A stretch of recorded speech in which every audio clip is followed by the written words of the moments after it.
The silence in the gilded cage was so thick, one could hear the tick of the Swiss clock on the wall. Eleanor Vance looked directly into the eyes of Sir Alistair Finch, the billionaire who had just insulted her in Arabic, believing his cruel words would go unnoticed.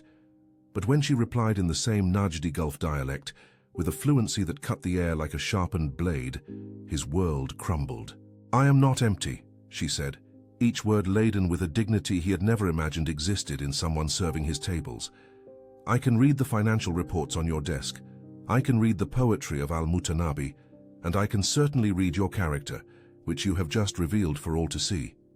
Sir Alistair's face drained of all colour, as if he had seen a ghost. All this because of a single drop of water. What a joy to have you here with me. Tell me where you are listening from. Leave a like, subscribe to the channel, and let us discover how this incredible story unfolds together. 20 minutes before that life-altering moment, Eleanor was working at the gilded cage as she always did, carrying the silent burden of a student debt of $100, zero that kept her prisoner to a job she loathed. The restaurant was so exclusive, it didn't even have a sign on the door. Only those belonging to the innermost circle of the London elite knew of its existence. The walls, draped in burgundy velvet, and the Czech crystal chandeliers created an atmosphere of discreet opulence, where every silver fork was worth more than Eleanor's monthly wage.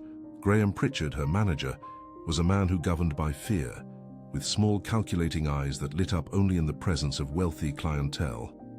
When Sir Alistair Finch arrived that night for a business dinner in the private room, Pritchard almost bowed in deference. Sir Alistair was a legend in business circles, CEO of Finch Global, an empire that had begun with modest property investments and grown into a multinational powerhouse in energy and infrastructure. "Eleanor," Pritchard whispered, grasping her arm with cold fingers, "you will serve Sir Alistair's table today. Be invisible, almost cease to exist, do not speak unless asked, and for God's sake make no mistakes." His eyes gleamed with a mix of awe and terror. To Pritchard, Sir Alistair was not just a client. He was a modern god whose favour could transform the restaurant and whose wrath could destroy it. Eleanor Vance nodded silently, adjusting the crisp white apron that concealed her true story. No one in that gilded establishment knew she held a master's degree in modern linguistics and Middle Eastern studies from SOAS, with a specialization in classical Arabic and Gulf dialects, specifically Najdi. No one knew she had spent an entire year in Riyadh, immersed in Saudi culture, writing her thesis on the evolution of Gulf dialects. No one knew she spoke Arabic with a fluency that rivaled natives, or that she could recite verses from Al-Mutanabi, the great Abbasid poet, by heart. To them, she was merely another waitress, a background figure in their privileged lives. The private dining room was bathed in golden light and the aroma of expensive spices. Sir Alistair Finch sat at the head of the table, a man in his early 50s with perfectly coiffed grey hair and a bespoke Savile Row suit that cost more than a popular car. Beside him was Marcus Thorne, his longtime partner, a shorter, more robust man who compensated for his ordinary appearance with a sharp mind for numbers. They spoke in hushed tones about infrastructure projects, figures that made Eleanor's head spin. Billions of pounds moved as if they were mere pocket change. The service proceeded without incident until the fateful moment. Eleanor was serving chilled water into crystal glasses when it happened. A small ice cube slipped from the tongs, falling into a glass with a delicate plink that echoed in the silent room. A single bead of water leapt from the surface, landing on the polished mahogany table like a crystalline tear. Time seemed to freeze. Sir Alistair stopped mid-sentence, his eyes fixed on the tiny droplet as if it were a personal affront. His face contorted into an expression of absolute disdain, and he snapped his fingers with the authority of one accustomed to instant obedience. "Pritchard!" His voice cut through the air like a whip. "Now!" Graham Pritchard materialized in the room like a ghost, his face pale with terror. "Yes, Sir Alistair, what can I do?" Sir Alistair pointed at the water droplet, as if it were evidence of a heinous crime. "This is unacceptable, utterly unacceptable. How can you permit your staff to be so careless?" His voice was glacial, every word calculated to humiliate. Pritchard went into total panic mode, his hands trembling as he pulled a cloth from his pocket. "1,000 apologies, Sir Alistair. It's inexcusable." "Eleanor, you are dismissed from this table immediately." He bent over the table, wiping the droplet with frenetic movements, as if disarming a bomb. Eleanor felt the heat of humiliation rise up her neck, but she kept her face neutral. She had learned, over months of serving the London elite, that her dignity depended on not reacting to the whims and cruelties of those who considered themselves her superiors. She started to turn away, but something made her hesitate. Sir Alistair Finch turned to Marcus Thorne, a disdainful smile playing on his lips, and then, with the casual arrogance of one who believed himself in safe territory, he began to speak in fluent Gulf Arabic. "انظر إلى هذه الطفلة الفارغة," he uttered, his voice heavy with contempt. "Look at this empty child. لا تستطيع حتى أن تصب الماء دون أن تسكبه. She can't even pour water without spilling it. هؤلاء الأشخاص فارغون تماما. لا يستطيعون حتى القراءة على الأرجح. These people are completely empty, probably can't even read. كيف يسمح هذا البلد لأشخاص كهؤلاء بالحصول على وظائف مهنية?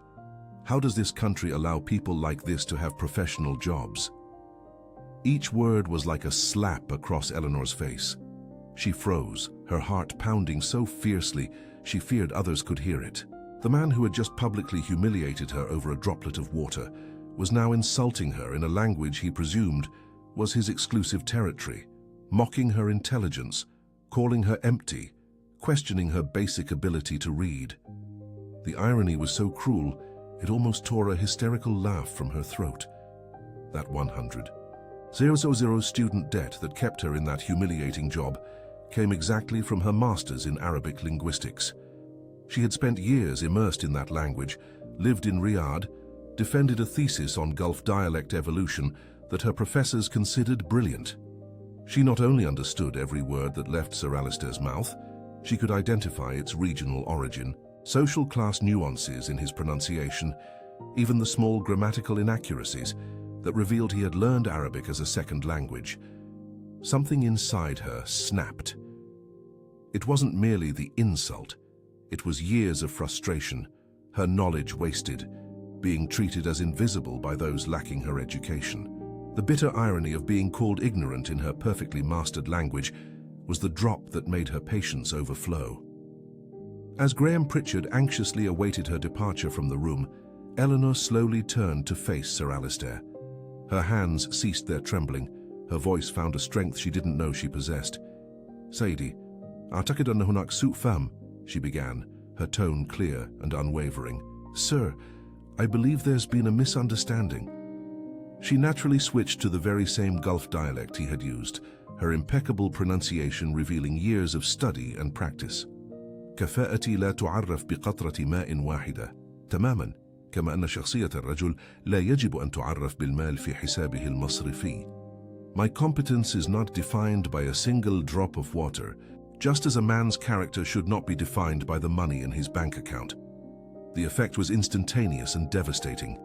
Finch was paralyzed, his face draining of all color, as if the blood had been siphoned from his veins. Thorne dropped the fork he was holding, the metallic clang echoing in the now tomb-silent room. Graham Pritchard stood agape, his gaze darting between Eleanor and Finch, as if witnessing some supernatural event. The silence stretched for what felt like an eternity. Eleanor kept her eyes fixed on Finch's, watching the shock slowly morph into understanding, and then into something she hadn't anticipated, shame. You understood every word," he whispered, more to himself than to her. "Kul kalima," she confirmed quietly. "Every word." Graham Pritchard finally found his voice, though it emerged as a hysterical squeal. "Eleanor, what on earth do you think you're doing? You're dismissed. Get out of here this instant for insubordination." Eleanor nodded calmly, as if she had anticipated this very response. She untied her white apron, folding it with precise movements before placing it over a chair. Her dignity remained unblemished as she walked towards the door, but before she exited, she turned one last time to Finch. "Hadhan sa'idan fi amalik," she said softly, wishing him good luck in his business in Arabic. "Atamanna an tajida ma tabhathu anhu. I hope you find what you're looking for." And with that she departed, leaving Sir Alistair Finch seated amidst the wreckage of the silence she had forged. The walk back to her minuscule flat in Bethnal Green had never felt so protracted. Eleanor trekked through the streets of East London as the gravity of what had transpired began to settle upon her. She was unemployed. Again. The student debt of $100,000 loomed, relentless as a shadow, and now she lacked even the modest wages from the gilded cage to meet the minimum payments. Upon reaching her flat, a space so cramped the bed folded away to make room for a table, she finally allowed the deluge of emotions to overwhelm her. She sank to the cold floor and wept for the first time in years, not merely for the loss of her position, but for the crushing frustration of having squandered years of rigorous study, of having rendered herself invisible in her own country, of being reduced to serving water to men who considered her less than naught. There had been moments during that year in Riyadh, perched atop skyscrapers at sunset, the desert stretching infinitely to the horizon, when she had felt truly formidable. She had immersed herself in Arab culture with a fervor that astonished even her local tutors. She could debate Islamic theology with scholars, dissect poetry with Bedouins, negotiate in souks with the acumen of a native. In those moments she had been extraordinary. Now, back in London, that vibrant version of herself seemed a distant dream. The British reality was harsh for linguists. The market felt saturated. Translation services paid paltry sums, and most companies simply defaulted to Google Translate for their basic needs. Her specialization in Arabic dialects, once her burning passion, had become little more than a curious footnote in a country that so often overlooked the profound value of truly nuanced global communication. She spent that night staring at the ceiling, replaying every moment of the confrontation. Perhaps her bravery had been nothing but foolishness. Perhaps she should have swallowed the insult, kept her head down, clung to the job. Yet whenever she closed her eyes, she heard Sir Alistair Finch's words again.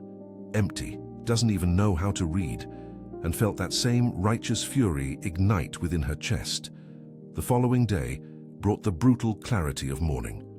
Eleanor spent 8 relentless hours applying for any available position, from executive assistant to dog walker. Each rejection was a small soul-crushing death, every polite no vacancies at this time, a stark reminder of her desperate predicament. Translation agencies, with a cruel twist of irony that did not escape her, dismissed her CV for lack of field experience. How, she wondered, could she ever gain experience if no one would grant her a merest opportunity? It was mid-afternoon when her phone rang. The number was unrecognizable, but she answered with the desperate, fleeting hope that it might be a response to one of her many applications. Miss Vance? The voice was feminine, impeccably professional, carrying a precise, upper-class accent. My name is Sophie Davies. I'm Sir Alistair Finch's executive assistant.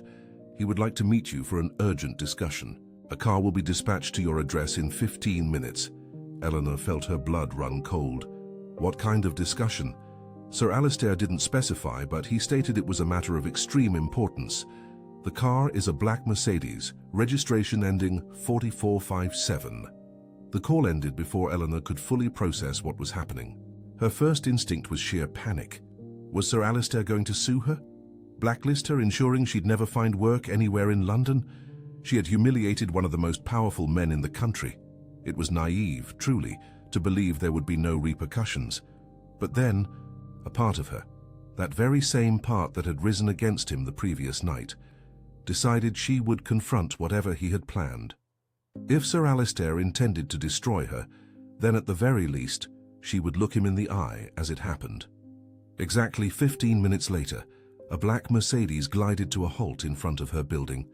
The chauffeur, a middle-aged man in a dark suit, alighted and opened the rear door with the silent efficiency of one accustomed to transporting VIPs. Eleanor stepped into the vehicle, feeling utterly out of place amidst the opulent leather interior. The Finch Global Tower was a monument to capitalist success, a glass and steel skyscraper that rose above Canary Wharf like a golden spear. Eleanor was escorted through the marble lobby, past military-like security, to a private lift that went straight to the top floor. Sir Alistair's penthouse office was a declaration of power. Floor-to-ceiling windows offered panoramic views of London, contemporary art-adorned walls, and at its center was a mahogany desk the size of a football pitch, Sir Alistair stood behind it, looking as if he hadn't slept. His eyes were bloodshot, his rigid posture speaking of extreme tension.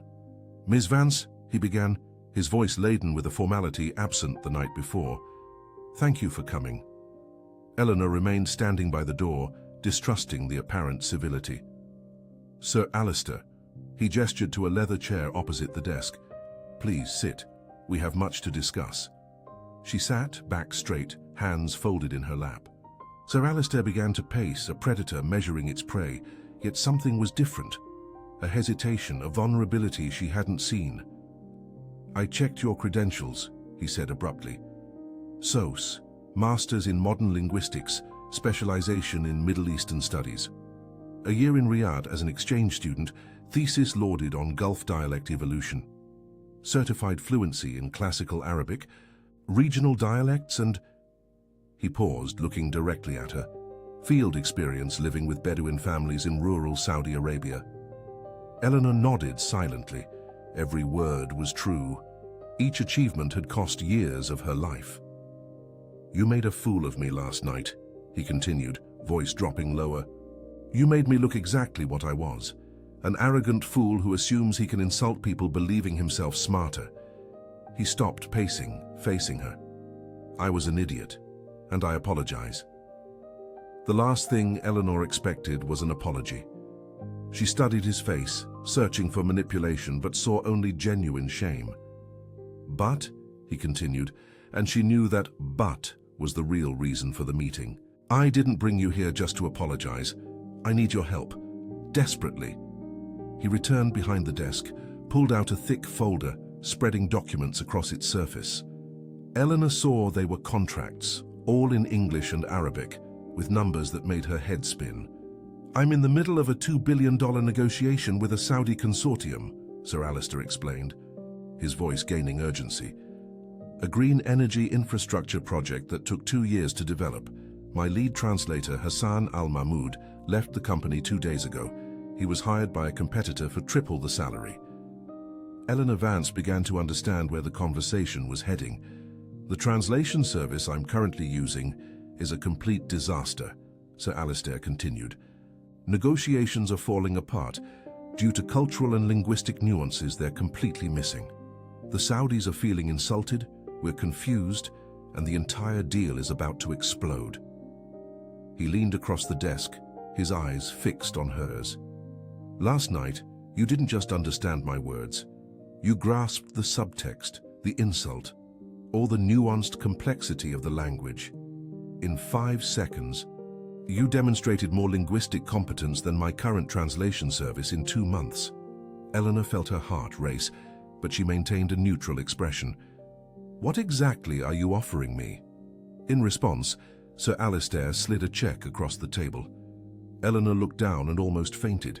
£1 million, a signing bonus. "I want you to be my exclusive linguistic and cultural consultant for this project," he said.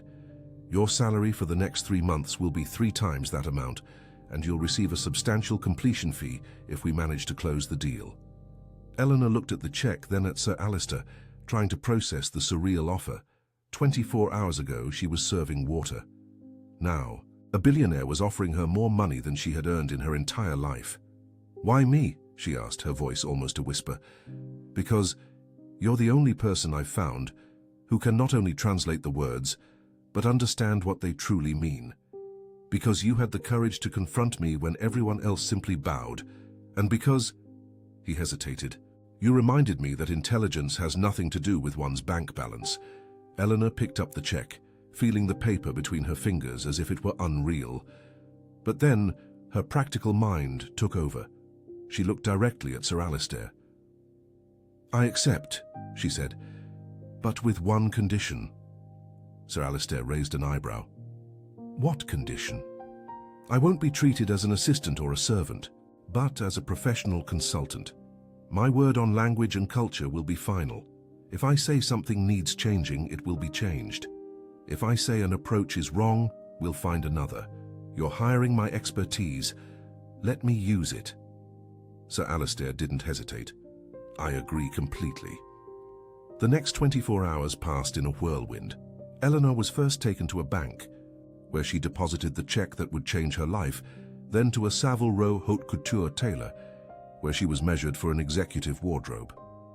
A renowned hairdresser transformed her hair. A professional makeup artist taught her subtle presentation techniques. She received a top-of-the-line laptop, a corporate phone, and the keys to a corporate apartment in South Kensington that was 5 times larger than the place she had lived for 2 years. But the most crucial event occurred when she was alone with the business documents. Eleanor spent the entire night reviewing every page, every clause, every nuance of the communication between the two companies. Gradually, the core problem revealed itself as a complex web of cultural misunderstandings.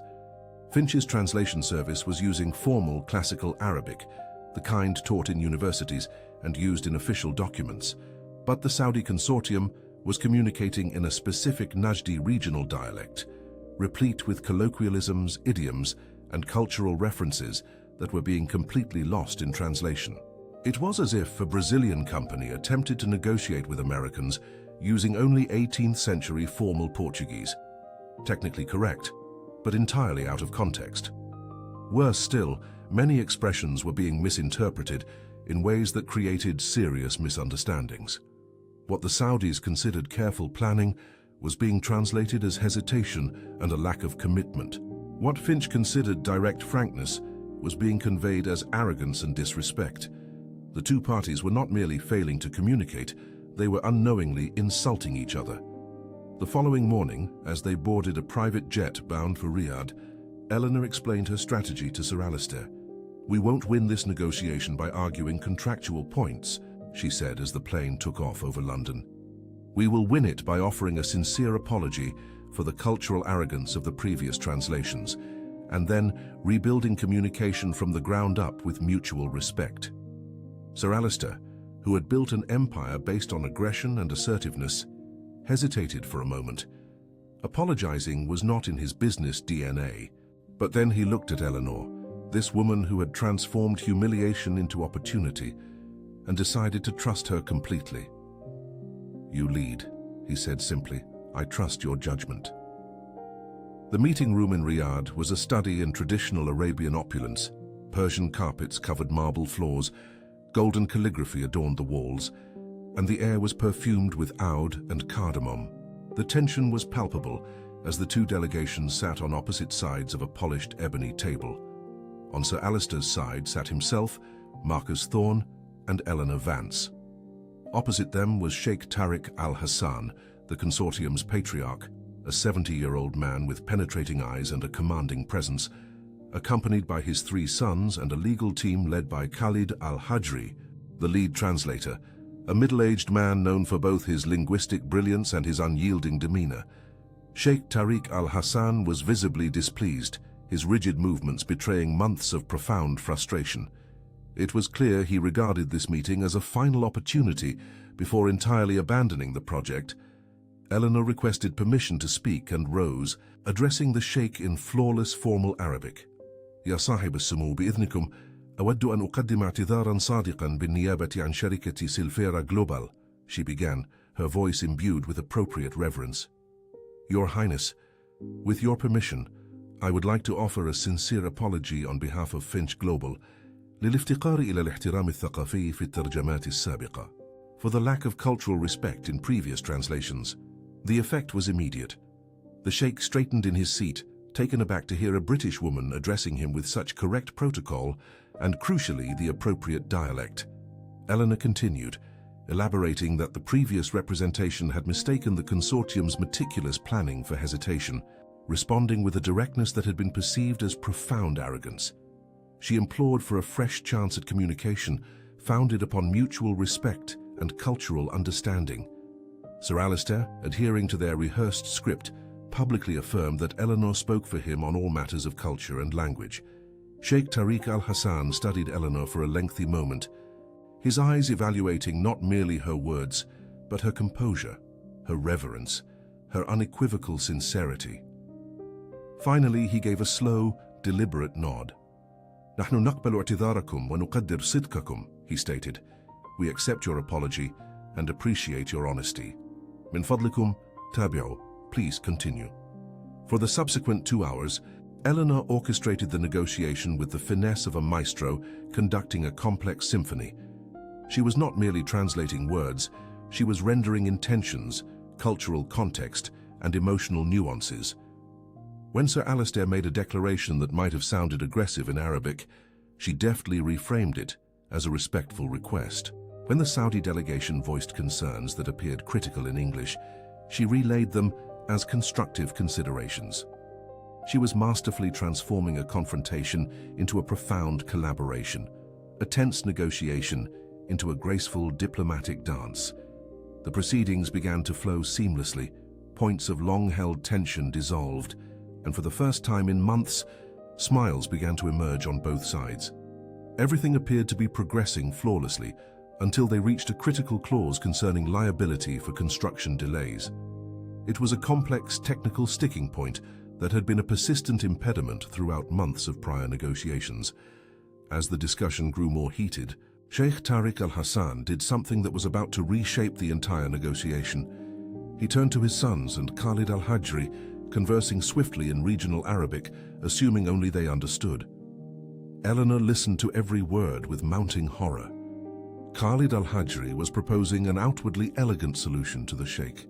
They would accept Sir Alistair Finch's liability clause if he agreed to use their preferred local subcontractor for all specialized labor. The Sheikh, weary of the debate, quickly assented. But when Khalid al-Hajri turned to translate the proposal for Sir Alistair Finch's team, he deliberately twisted the words.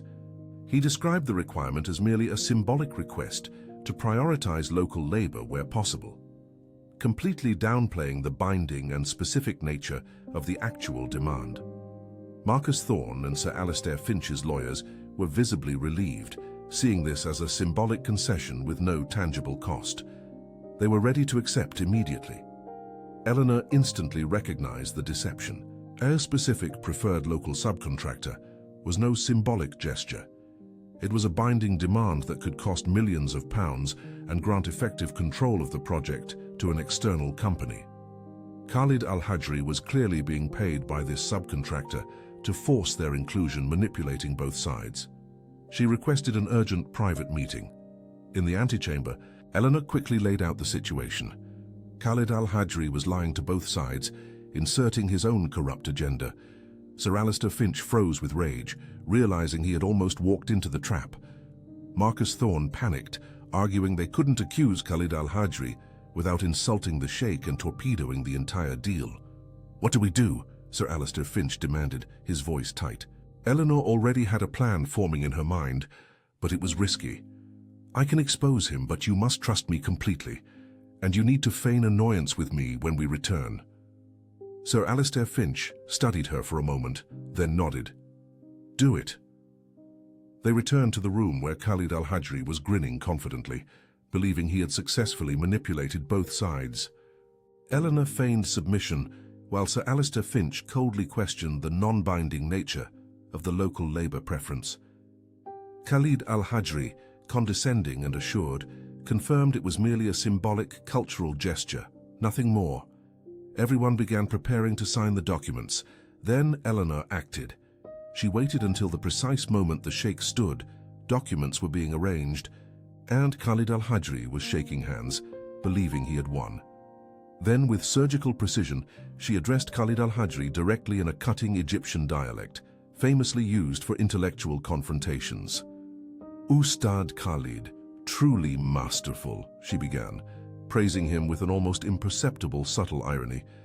"Ustad Faisal, Amal Raya," she continued in fluid Arabic, "particularly your seminal 2019 article on contractual pitfalls in Gulf negotiations, and specifically the section detailing the preferred contractor stratagem, wherein unscrupulous translators cunningly embed lucrative clauses by subtly twisting preferred contractor into local labor. خاصة مقالك في 2019 عن الفخاخ التعاقدية في مفاوضات الخليج، وتحديداً القسم عن حيلة المتعاقد المفضل، حيث يدرج المترجمون غير الأمناء بنود الرشوة بتغيير المتعاقد المفضل إلى عمالة محلية. The effect was devastating and instantaneous. Khalid al-Hajri went as pale as if he had been physically struck, his hands trembling as the profound realization of what had just transpired settled upon him. Sheikh Tariq al-Hassan, who had distinctly noted the dialect shift and observed Khalid's visceral reaction, demanded to know what Eleanor had uttered.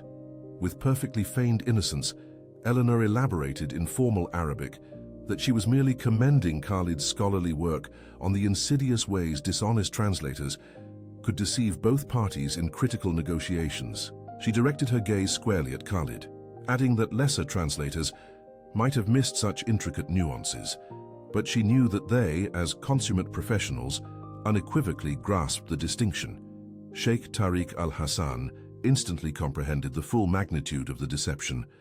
He had been duped, manipulated by his very own trusted translator. His fury was palpable, an immediate and terrifying force. "Khain!" he thundered, the word for traitor reverberating through the opulent room. Security guards materialized as if summoned by an unseen hand, physically escorting Khalid al-Hajri out as he bellowed desperate, unheeded apologies. The sheikh unequivocally declared that Khalid was not merely finished in Riyadh, but utterly disgraced across the entire Arab world. Yet now the deal, which had seemed so miraculously salvaged moments before, lay once more in tatters. Trust had been irrevocably shattered, the very atmosphere thick with suspicion, and Marcus Thorne looked physically nauseated. Eleanor turned towards Sheikh Tariq al-Hassan and bowed profoundly, a gesture of deep respect. "Sidi, I offer my profoundest apologies for this egregious breach of trust," she stated in perfect classical Arabic. "Sidi, أعتذر بعمق عن انتهاك الثقة.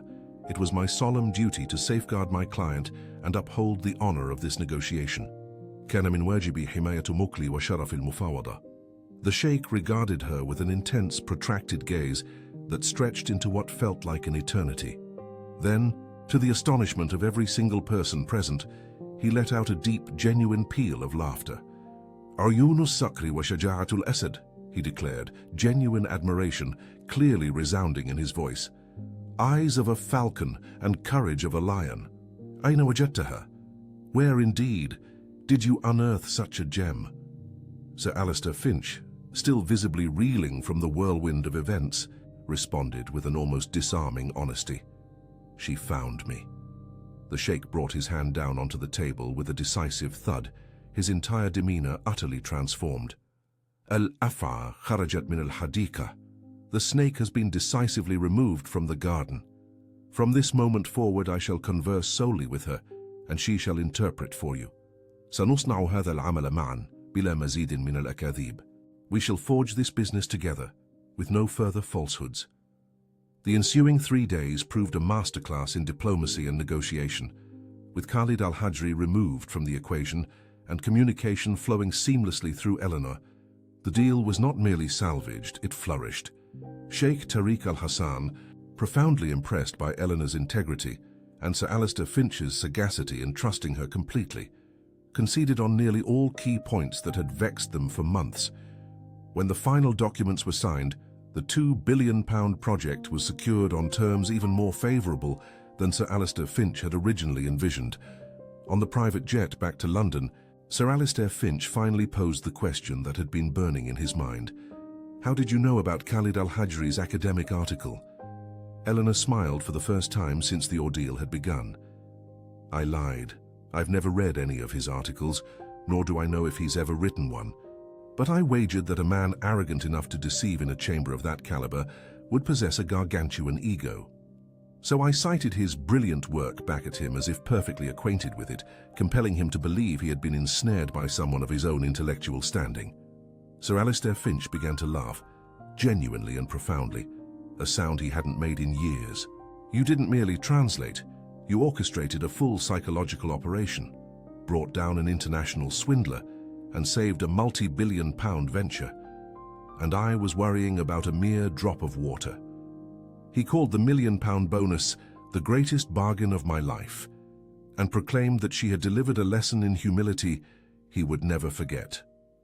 A week later, back in the gleaming Finch Global Tower in Canary Wharf, Eleanor sat in Sir Alistair Finch's penthouse office, yet this time the circumstances were entirely transformed. She had used her days off to pay her student debt of £103,000 in full, feeling a profound physical weight lift from her shoulders, and to process the surrealistic transformation of her existence. Sir Alistair Finch then presented a proposal that would alter not merely her future, but the entire company's trajectory. Sheikh Tariq Al-Hassan had been so thoroughly impressed by the triumphant collaboration that he desired Finch Global to become his primary partner for all ventures across the Americas and Europe. "I am establishing a new division," Sir Alistair Finch elucidated, "Middle Eastern operations and cultural strategy, and I want you to lead it, not as an employee but as a full partner with an equity stake in every deal you broker." "Why?" Eleanor inquired, still barely apprehending the reality of her situation. Sir Alistair Finch leaned back in his chair, contemplating the query with measured deliberation. "Because you are more astute than I am concerning people and language. Because you are unafraid to tell me when I err. You are the sole individual in this entire enterprise, save for Marcus Thorne, who has ever dared to directly confront me." He paused, then revealed something profoundly personal. "My mother was a linguist. She spoke 4 languages fluently and translated Persian poetry as a hobby.